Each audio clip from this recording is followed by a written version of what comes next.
बेहतर जिंदगी की तलाश, यही शब्द थे उज्जैन की पीड़िता के। अपनी बेहतर जिंदगी के लिए गांव सतना से भागकर उज्जैन पहुंची, लेकिन उज्जैन में जो कुछ हुआ पूरे देश ने देखा।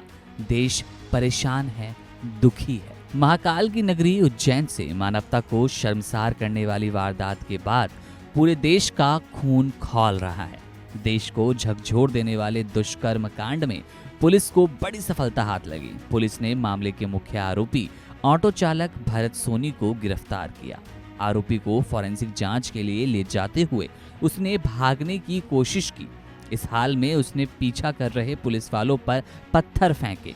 हालांकि इस भागदौड़ में वो खुद गिरकर घायल हो गया। मामले में बड़ा अपडेट पीड़िता को लेकर है। दरअसल पीड़िता की उम्र 12 साल नहीं 15 साल है। ये उसने खुद पुलिस को बताया है। पीड़िता ने पुलिस को खुद बताया कि उसकी उम्र 15 साल है। शनिवार को वो अपने गांव सतना से भागकर रविवार को उज्जैन आई थी, जहां ऑटो चालक ने दुष्कर्म को अंजाम दिया। बहरहाल पुलिस 5 ऑटो चालक को गिरफ्त में लेकर मामले की जांच कर रही है। पीड़िता ने परेशान होते हुए पुलिस को बताया कि मैं जिंदगी से बेहद दुखी थी, इसलिए अपने गांव से भागकर उज्जैन पहुंची, जहां शनिवार शाम ऑटो ड्राइवर ने दुष्कर्म किया। मैं बेहोश हो गई। सोमवार सुबह मुझे होश आया, मैं चलने लगी। मेरी हालत देखकर लोग मेरी मदद करने को तैयार नहीं थे। 2-3 घंटे तक चलने के बाद एक पुजारी ने मेरी मदद की। मवेशी चराने का काम करने वाले पीड़िता के दादा ने रविवार को सतना में गुमशुदगी की शिकायत भी दर्ज कराई। लड़की की मदद करने वाले पुजारी राहुल शर्मा ने कहा कि एक लड़की को मैंने एक ऐसी हालत में देखा जिसमें देखना बेहद दर्दनाक था, बेहद परेशान करने वाला था। राहुल शर्मा ने कहा, मैं सुबह लगभग 9:30 के आसपास आश्रम पहुंचा। मैंने अपनी धोती उसे दी और उसका पता पूछा। वे कांप रही थी, रो रही थी। मैंने तुरंत पुलिस को सूचित किया। वे आश्रम के मुख्य द्वार पर बैठी थी, लेकिन मैं उसे अंदर ले गया। शर्मा ने कहा कि वो आधे शब्द बोल पा रही थी, उसके अलावा बोलना समझना उसे मुश्किल था।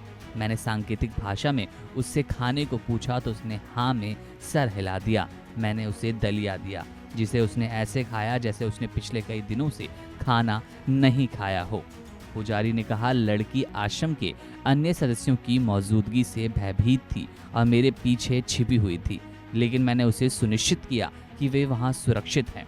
इसके अलावा सीसीटीवी फुटेज के मुताबिक लड़की 3 घंटे तक पैदल चलकर मदद की गुहार लगाती रही, लेकिन उसकी किसी ने भी मदद नहीं की। वो इतनी बुरी अवस्था में थी जिसके बारे में बताना भी संभव नहीं है।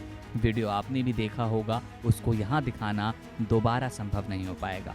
पुलिस ने 28 पुलिसकर्मियों की एक एसआईटी बनाई जो कि इस समय मामले की जांच कर रही है। लेकिन बार बार सवाल है इस समाज पर, सवाल है भारतीय पुरुषों पर, सवाल है समाज की व्यवस्था पर, प्रशासन पर। ये कब ठीक होगा?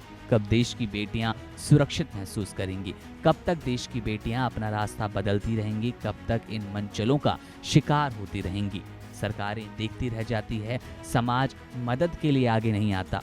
वीडियोस में भी आपने देखा होगा कि किस तरह से मदद की गुहार पीड़िता करती रही, लगाती रही, मांगती रही, लेकिन दूर दूर तक कोई उसकी मदद के लिए आगे नहीं आया। किसी ने पूछा, समझा तो उसे भिखारी देखकर छोड़ दिया। किसी ने हालात को अपने ऊपर लेना बेहतर नहीं समझा। किसी ने हालात समझे भी तो किसी मुश्किल में फंसना नहीं चाहता था। ऐसा है हमारा समाज, ऐसी है हमारी प्रशासन की व्यवस्था। बहरहाल इस खबर में इतना ही। ऐसी तमाम अपडेट्स के लिए आप बने रहिए वन इंडिया हिंदी के साथ।